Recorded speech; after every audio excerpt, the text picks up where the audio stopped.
Peace be with you. Assalamu alaikum. Walaikum assalam wa rahmatullahi. How are you, Sheikh? How are you doing? How are you doing, brother? Good, good. Thank you for being with us here on the Dean Show. Thank you for inviting me. Time is short, so we get right into it. You heard me open up the show. Now, is this something that you've been approached with? Maybe one of the students said, look, I was in my university class and the professor wrote on the wall, there is no God.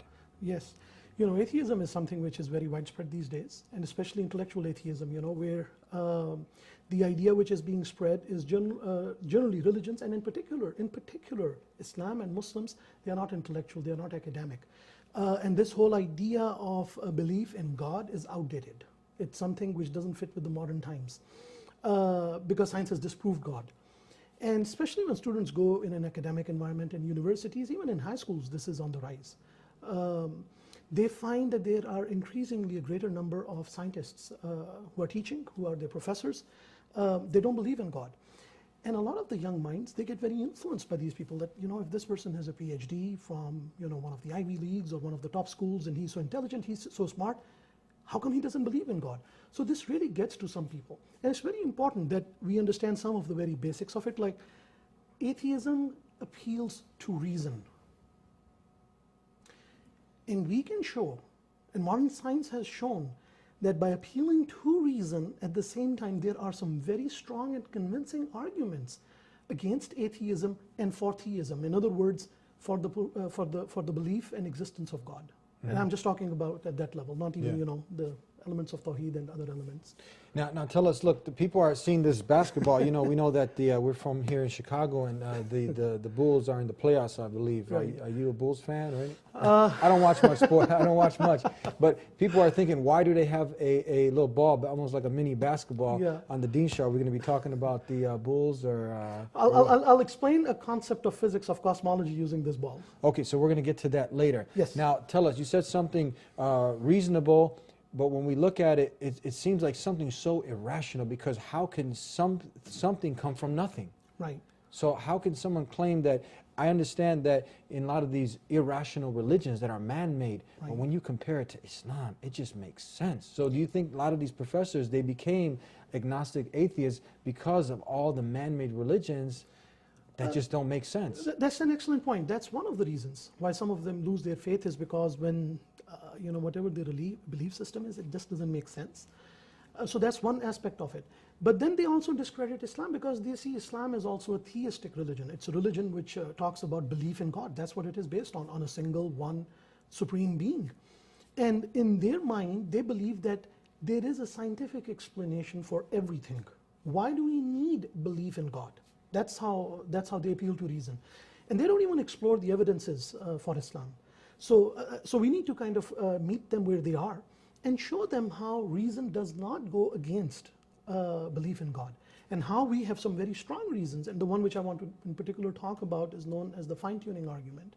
It's from modern cosmology. It's very well studied, and in particular it has been developed over the last few hundred years based on cosmology, based on our findings of the universe, and the beginnings of the universe, and how the universe is expanding, and how the universe is headed towards some end and some goal. So that's what you're going to give us. When we come back from the break, you're going to break it down, how someone can go ahead and talk to an intellectual academically and give some of these. I'll throw some pointers in there. Some pointers in there. Yes. You've heard it here on the Dean Show, tackling the new, it's called the new atheism? The new atheism. Don't worry about it. We got it here on the Dean Show. Don't go anywhere. Back here on the Dean Show, and like I said, don't worry about it. We got it here on the Dean Show with my guest. You're going to give some refutation, some arguments. Please take it away. Okay, so what we have is basically what is known as the fine-tuning argument. This is based on some of the ancient arguments which philosophers used to give and which were adopted by several religions for the existence of God.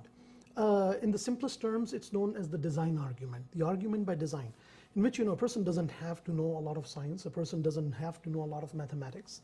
They definitely don't need to be a cosmologist. There are about 1,000 in the world today. All they need to do is look at the sun, the moon, and the stars and say that they cannot be here without, all of these things, they show a grand design. The way the sun is, the way the moon is, and the precision with which they rotate, and the precision with which they, the day comes and the seasons come. There is a design to everything. And they say that if there is a design, there must be a designer. So this is the simplified version of the argument. But now when we come to science, we see that all everything which takes place. And all our modern technology is based on that science. For example, the cameras, the cars, our computers, our gadgets, rockets, they are all based on, for example, statistical mechanics. They are all based on electromagnetics. They are all based on classical mechanics, quantum mechanics, theory of relativity. So there are about 4 or 5 different branches of science, in particular of physics. And there are some fundamental equations, mathematical formulas, which describe all of what we see in the nature, what we observe, and what we can test in the lab, as well as all the technology which we see. It's all based on some of these fundamentals of science, which can be defined by some equations. So there are 3 aspects over here of what is called as the fine-tuning argument. The first is that there are actually laws of nature which describe pretty much everything, including the very beginning of universe, the very immediately beginning of universe, and that's where we'll talk about this ball shortly. The second aspect is that outside of these equations, and if somebody doesn't know what an equation is, think of it like this: 4x is equal to y square. Basic algebra. Of course, these equations are way more complicated, but that's an equation, example of an equation, of a mathematical equation. The number 4 is known as a constant in this equation. It's a number, that's all. It doesn't change. It's not a variable.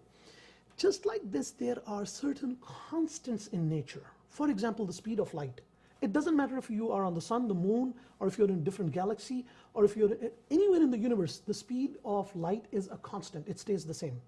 The same thing goes for subatomic particles, the ratio of the electron and the proton mass, the charges. So there are certain things like this that are constants, that are fixed, that don't depend on anything. And there is no reason why they are what they are. Here's the important thing. There is no reason why they are what they are. They are fixed. That's the second aspect, and I'll talk about the fine-tuning. I still didn't get there. There is a third aspect, which is what is known as the initial conditions. So when the universe started 15 to 20 billion years ago, that's the modern estimate, there were certain conditions that were set in the beginning. Okay? So for example, this ball is at a certain distance from the table. It has a certain weight. So these are the initial conditions. It's not moving right now, right? But these are sort of the initial conditions as to where it is and why it is right now. So there are certain conditions which describe it. The ball doesn't have to be over here. It could be down here. It could be a bigger ball, right? So these certain initial conditions are also arbitrary. There is no reason why they are what they are, okay? So we have 2 things over here, the initial conditions and the constants of nature, that seem to be very finely tuned, okay, for life to exist in the universe. That's profound, yes. In other words, if some of these constants were slightly different, very slightly different, we would not be here. There would be no intelligent life that could exist. Yes. This is a very simple explanation of fine-tuning. Okay, well, what are these numbers that we are talking about? How improbable, how next to impossible is it for life to exist because of these numbers? I'll give you one of the most extreme examples in modern cosmology of a constant. It's known as the Penrose number. What is it? Don't worry about it. It's named after a British cosmologist whose name is Roger Penrose. He's alive. He's one of the smartest cosmologists out there right now. Mm-hmm. He figured out some equations, and he said that in the beginning of the universe, there is something called in physics entropy, which means it's a measure of disorder. Low entropy means that every particle has to be precisely at the same point. I'll end with the talk of entropy. High entropy means very disordered. Like you walk into a room of a kid or a teenager and you see how everything is out of place, that's high entropy. You walk into a very organized room, that's low entropy. So in the beginning of the universe, this is a very rough, I'm simplifying things and taking liberties over here, so please understand that, right? That in the beginning, when universe started, the Big Bang, as they call it, started, this is kind of what the universe was. And the measure of disorder was very small. How small? 10 to the power 10 to the power 123.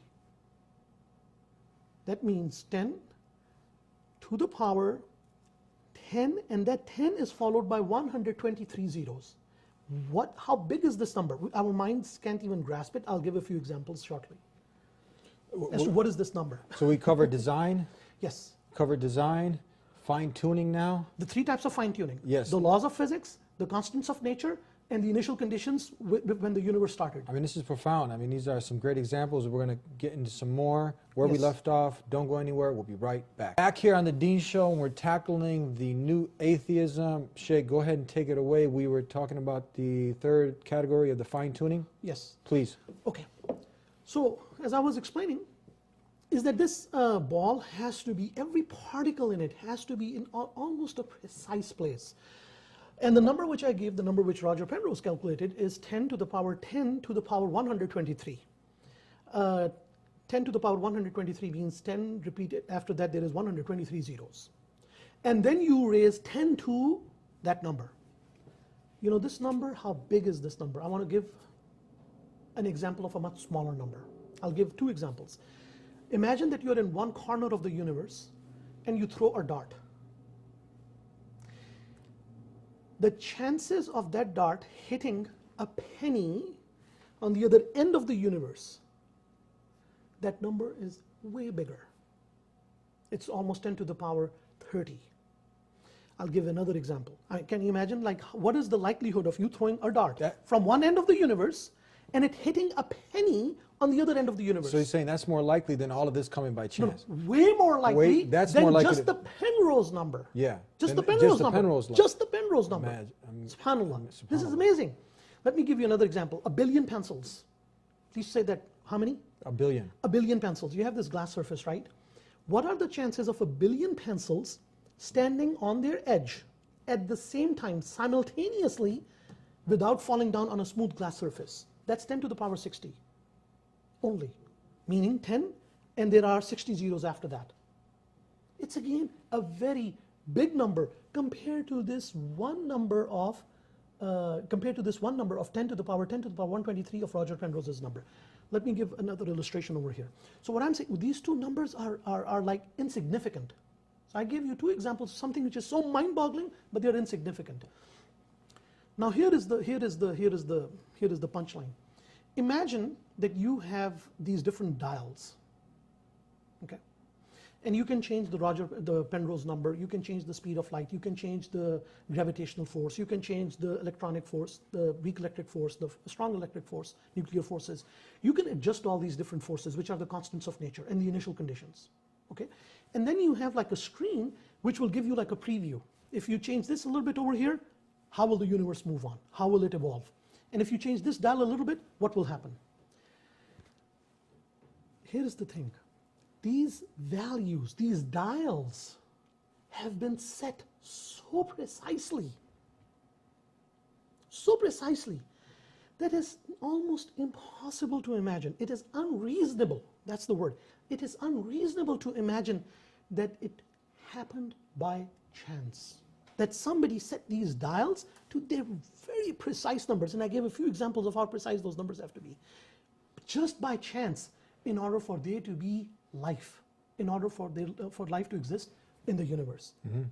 This is it's unreasonable to say that these numbers were there just by chance. It's unreasonable.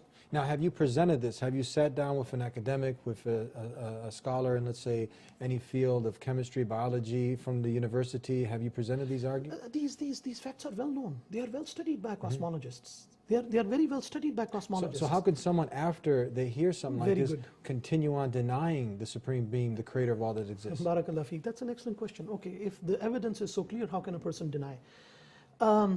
They come up with some very irrational. They come with very irrational and unreasonable answers to this. But I thought you said they were rational. They're reasonable. They are reasonable when it comes to science, but when it comes to belief in God, they become irrational. I see. Yeah. Because you see, belief in God comes with responsibility, and they don't like that. That's the key, responsibility. It comes with, like, you have to worship Allah subhanahu wa ta'ala. Now we're getting somewhere. We can see the motive behind this. Yes.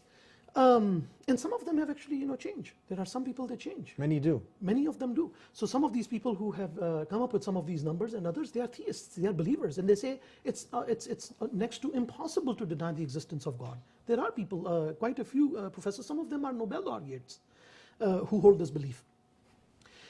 So some of the reasons they come up with is they say, hey, this is pure chance. It's just chance. That's all what it is. So the question we can ask them is this, like let's say that you're put in front of a firing squad, right? And there are 100 trained shooters with loaded guns, and their job is to shoot at you. And the numbers, by the way, over here are very small compared to the numbers we are talking about. And they are all ordered to shoot you. They all direct their guns at you and they shoot, and they all miss. They all miss. And you say, you know what? They missed. That's all that there is to it. There is no explanation. But this is where we come and we say, you know what? There has to be an explanation because the event is so magnanimous that it deserves an explanation. You cannot just say, it just is, and move on. Yes. But that's basically what they say. The other explanation which is given by some of them, or a cop-out or a way out, is they say that the laws of physics and mathematics created it. Well, that's giving creative power to laws which we understand, which we have deduced, which we have studied. They are predictive, not creative. So these laws we can use to predict what will happen. So in other words, there are certain equations in physics, Newton's laws, from which I can base and say that, you know, this ball, if it will drop, with what velocity it will hit the ground, so on and so forth. But the law itself did not create the ball. The law itself did not create gravity. There has to be a creator for these laws and the phenomenon and the universe which obeys these laws. Then they come up with a third answer as well. It's also very disingenuous. It's what they say is that, you know what, we are, and this requires actually a greater explanation, but at least I will mention it for the sake of, just for completeness. They say that our universe is not the only universe. We are one part of a multiverse. Well, why do they come up with multiverse? Where does this idea even come from? So what they say is that, you know what, we are basically like the winners of a cosmic lottery, right? Let's say that there is 1 in 10 million chance, but someone wins the lottery. Mm-hmm. But there is a 1 in 10 million chance, but someone wins the lottery. So think of it like there is some sort of a universe generating machine which is pumping out universes, balls, every ball is a universe. We just happen to be the ball which had the right conditions, and we developed to come back and say, you know what, this is amazing, there is life over here. Do you want me to give you a very simple answer to this? Please, go ahead.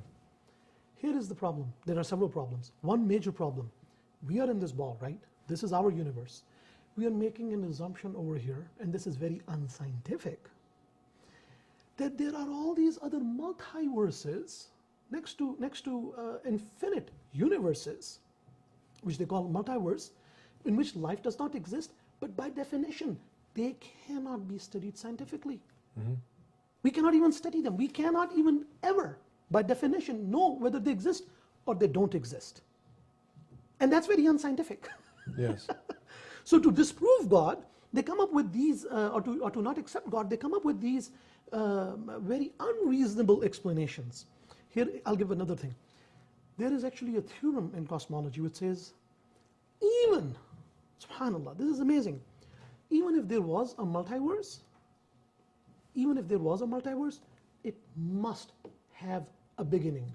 Yes. Even if there were infinite number of multiple universes, there must be a beginning to them. SubhanAllah. So there is, heads or tails, fine-tuning wins. Heads or tails, God wins. Allah subhanahu wa ta'ala wins. You cannot escape this clear evidence which is out there unless you become unscientific and unreasonable. Unreasonable, definitely. Yes. Thank you very much for helping us tackle this topic.